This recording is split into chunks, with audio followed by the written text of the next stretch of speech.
Hello everyone. तो जैसा कि आप सभी लोगों का एसएससी जीडी का री एग्ज़ाम होना था 30 मार्च को, और यहाँ पर फर्स्ट शिफ्ट का आपका री एग्ज़ाम हो चुका है 30 मार्च में। आज फर्स्ट शिफ्ट का आपका हो चुका है।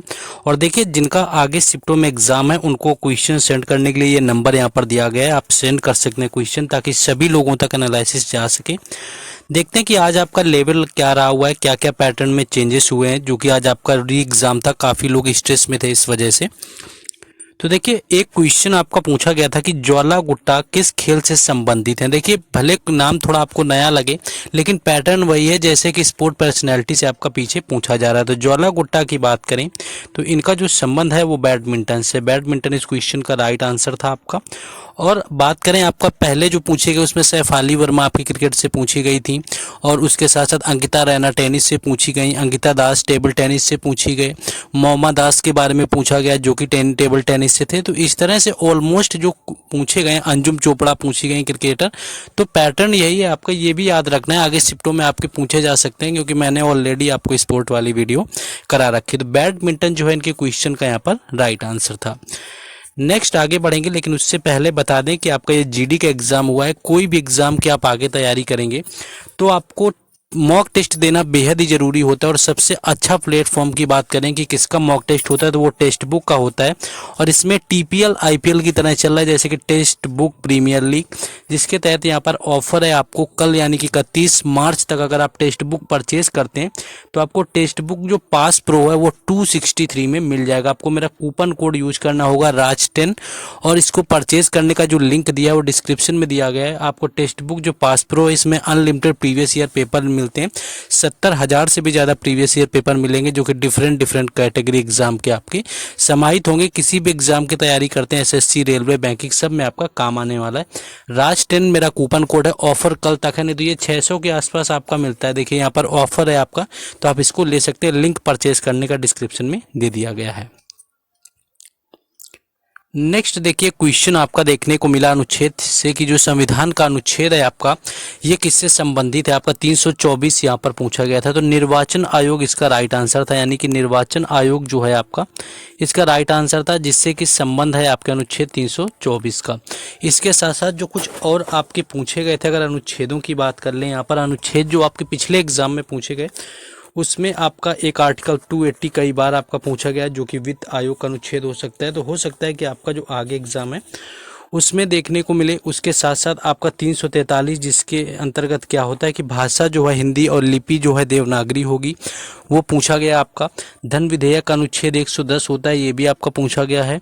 तो ये सारे याद रखते हैं आपको। आपका अनुच्छेद 72 जो होता है वो राष्ट्रपति के क्षमादान से संबंधित होता है। अनुच्छेद जो 61 होता है आपका राष्ट्रपति पर जो महाभियोग लगाया जाता है, ये आपका ठीक है। तो ये आपका पूछा गया महाभियोग वगैरह। फिर भी देखिए, इस शिफ्ट में भी आपको कोई अलग से पेपर नहीं बनाया गया कि कुछ अलग इसमें देखने को मिले यहाँ पर। नेक्स्ट है कि गोपिका वर्मा किस नृत्य से संबंधित है। देखिए, गोपिका वर्मा की बात करें तो इनका जो संबंध था गोपिका वर्मा का, वो है मोहिनीअट्टम से। ये पहले भी एग्जामों में पूछा जा चुका है एसएससी के, पहली बार नहीं है।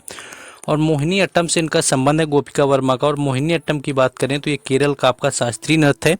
और इसके साथ याद रखेंगे कथकली भी आपका केरल का ही होता है, शास्त्रीय नृत्य होता है, क्योंकि कुल 8 शास्त्रीय नृत्य हैं। और इसके साथ एक अखम लक्ष्मी आपसे पूछ लिया जाता है, अखम लक्ष्मी याद रखेंगे। ये कुछ ऐसे नाम है जो आप शायद कम सुने हैं। तो अखम लक्ष्मी जो है आपका ये मणिपुरी से हो जाएगा। अखम लक्ष्मी का जो संबंध है वो मणिपुरी से। जिनका आगे शिफ्टों में एग्जाम है वो लोग जाकर के देख लेंगे, तो मैंने बना रखा है पार्टिकुलर वीडियो, हो जाएगा जिनका 4th शिफ्ट तक में होगा। तो इस तरह से आप यहाँ पर याद रख सकते हैं गोपिका वर्मा का। नेक्स्ट आगे क्वेश्चन है,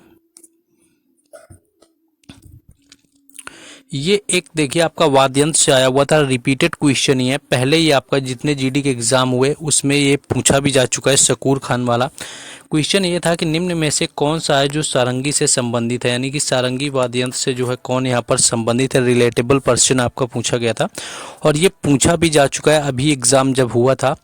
तो शकूर खान यहाँ पर आपका सारंगी हो जाएगा, यानी शकूर खान जो है सारंगी से इनका संबंध है। और एक व्यक्ति याद रखना है, पंडित राम नारायण जो हैं इनका भी संबंध है यहाँ पर सारंगी से ही, पंडित राम नारायण। बाकी बुद्धादित्य मुखर्जी आपके हो गए, या निखिल बैनर्जी हो गए, या शिव कुमार शर्मा हो गए, भजन सोपारी हो गए, ये सारे लोग आपके सितार से संबंधित है। ये भी मैंने आपको करवा रखे हैं ऑलरेडी। नेक्स्ट है आगे,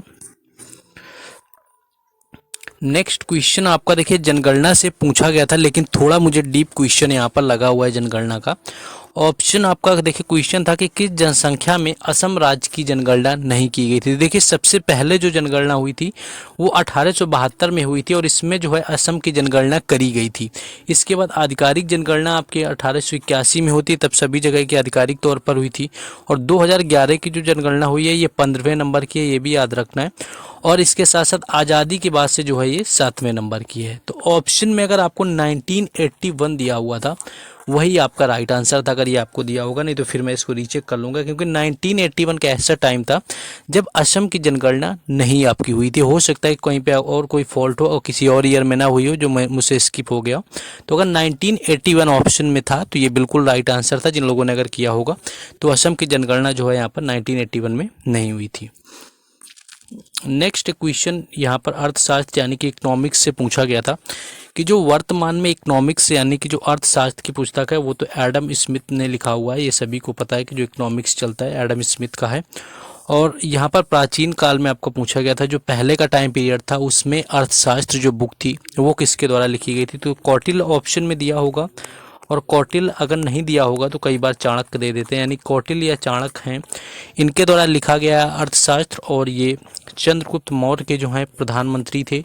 और चंद्रगुप्त मौर्य ने ही क्या किया कि इनकी मदद से नंद वंश का जो अंतिम शासक था उसको हराया हुआ था और मौर्य साम्राज्य की स्थापना करी हुई थी। तो ये यहाँ पर चाणक्य या कौटिल्य आपको ऑप्शन में दिया होगा, जो कि राइट आंसर था प्राचीन काल में अर्थशास्त्र का। वर्तमान काल के जो हैं वो एडम स्मिथ हैं। और इकोनॉमिक्स से क्वेश्चन भी यहाँ पर 2 से 3 देखने को मिले हुए हैं। नेक्स्ट क्वेश्चन है, देखिए हर अपडेट क्वेश्चन की पीडीएफ वगैरह टेलीग्राम चैनल और व्हाट्सएप ग्रुप पर मिलेगी, उनके भी लिंक डिस्क्रिप्शन में दिए गए हैं। टेक्स्ट बुक परचेज करने का भी लिंक यहाँ पर दिया गया है डिस्क्रिप्शन में। नेक्स्ट था कि गुजरात में कौन सा त्यौहार नहीं मनाते हैं। देखिए गुजरात में कौन सा त्यौहार नहीं मनाते हैं, उसमें एक तो आपका पतंग महोत्सव दिया हुआ था। अब ये पता होगा कि जैसा कि मकर संक्रांति आपके उत्तर प्रदेश और बिहार में मनाई जाती है उसी तरह पतंग महोत्सव गुजरात में मनाते हैं। और एक आपका रण उत्सव दिया हुआ था, रण उत्सव तो कई बार आपको बताया भी है कि आपका गुजरात का है। इसके साथ साथ जो दिया हुआ था वो आपको एक सनबर्न दिया हुआ था, आपको आई थिंक सनबर्न दिया हुआ था। तो सनबर्न जो होता है ये गोवा का एक फेस्टिवल होता है और ये पूछा गया था कि कौन सा गुजरात का फेस्टिवल नहीं है। तो सनबर्न जो है वो गोवा का फेस्टिवल है, वो गुजरात का फेस्टिवल नहीं था। तो ये गुजरात वाले क्वेश्चन का सनबर्न जो है राइट आंसर था। नेक्स्ट था कि हरित क्रांति में किस फसल में जोड़ दिया गया था। 2 क्वेश्चन इसके पूछे गए थे और इसमें आपका कथन टाइप के दिए हुए थे क्वेश्चन। और अगर हरित क्रांति की बात करें तो ये 3री पंचवर्षीय योजना में भारत में आया हुआ था। एम एस स्वामीनाथन इसके जनक थे भारत के अंदर। विश्व में तो नॉर्मन बोरलॉग थे और सबसे पहले पंजाब और हरियाणा में आया हुआ था। और किस फसल के लिए आपका यूज किया गया था, तो ये धान और गेहूं की फसल थी जिसके लिए हरित क्रांति का प्रयोग किया गया था। और इसमें HYD आपके जो यहाँ पर आपके बीज जो है यहाँ पर डाले गए थे हरित क्रांति के लिए। तो ये आपका हाई यील्डिंग जो आपके थे। तो ये भी आपका क्वेश्चन 2 क्वेश्चन थे एक्चुअली कथन से रिलेटेड। तो जिनका एग्जाम था वो लोग कमेंट में और भी क्वेश्चन बता सकते हैं। AR रहमान से यहाँ पर पुरस्कार पूछने को आया हुआ था, पूछा गया था, एग्जैक्ट क्वेश्चन नहीं मिल पाया क्या पूछा गया है। तो देखिए 2 बार तो इनको ऑस्कर भी मिल चुका है AR रहमान को, और 2 बार जो है वो ग्रैमी अवार्ड भी मिल चुका है। क्वेश्चन क्या था, क्योंकि जिनका एग्जाम था वो लोग बेहतर बता पाएंगे। मेजर ध्यानचंद शायद पूछे गए थे कि कौन से खेल से संबंधित है। अगर मेजर ध्यानचंद पूछे गए थे तो इनका जो संबंध है हॉकी से है और इनकी आत्मकथा का नाम गोल है। 29 अगस्त को इनके जन्म दिवस को भारत में स्पोर्ट डे के नाम पर मनाते हैं और 2012 में इसकी शुरुआत करी गई थी। तो ये मेजर ध्यानचंद वाला क्वेश्चन भी मैंने आपको ऑलरेडी एक दिन कराया हुआ था और कई क्वेश्चन है जो मैंने आपको इसमें कराए हुए हैं ऑलमोस्ट। नेक्स्ट एक क्वेश्चन आपका ये भी देखिए, आधुनिक आवर्त सारणी में आपके आवर्त और स्तंभ यहाँ पर पूछे गए थे, आवर्त और समूहों की संख्या। और ये मैंने जो अभी 8 प्रैक्टिस सेट करवाए उनमें एक दिन करवाया हुआ था, क्योंकि ये रिपीटेड क्वेश्चन है। ये एक दिन और पूछा गया आपका कि 8 आपके ऊर्ध्वाधर स्तंभ और समूह यहाँ पर 7 होते हैं। तो समूह और वर्ग पूछे गए थे 18 और 7। इससे पहले भी जो आपका एग्जाम हो गए हैं कैंसिल, जो मतलब अभी हुए थे शिफ्टों में, उनमें ये क्वेश्चन आया हुआ था। नेक्स्ट आपका सनबर्न महोत्सव आपका पूछा गया था। एक आपका क्वेश्चन शायद यहाँ पर आपका नरेंद्र मोदी से लेकर के नोटबंदी से रिलेटेड पूछा गया था कि आपका जो विमुद्रीकरण कराया गया था वो किस वर्ष था, आपका कब था। तो 8 नवंबर 2016 को ये हुआ था। बाकी और भी जो क्वेश्चन यहाँ पर पूछे गए थे जिनके फर्स्ट शिफ्ट में, तो वो लोग बता देंगे, जिनका एग्ज़ाम था वो लोग कमेंट बॉक्स में बता देंगे। इसके साथ साथ क्या करना है कि वीडियो को लाइक कर देना, शेयर कर देना है, सभी के पास पहुंच जाए जिनका एग्ज़ाम था आज, री एग्ज़ाम था यानी। और जिनका लास्ट शिफ्ट में या अदर शिफ्ट में एग्ज़ाम है वो लोग भी क्वेश्चन भेज सकते हैं। टेलीग्राम चैनल और व्हाट्सएप ग्रुप के लिंक डिस्क्रिप्शन में दिए गए हैं, वहाँ से जुड़ जाना है। टेक्स्ट बुक परचेज कर लेना है क्योंकि इससे सस्ता टेक्स्ट बुक फिर शायद ना मिले आपको। मिलते हैं सेकेंड शिफ्ट एनालिसिस में। जय हिंद।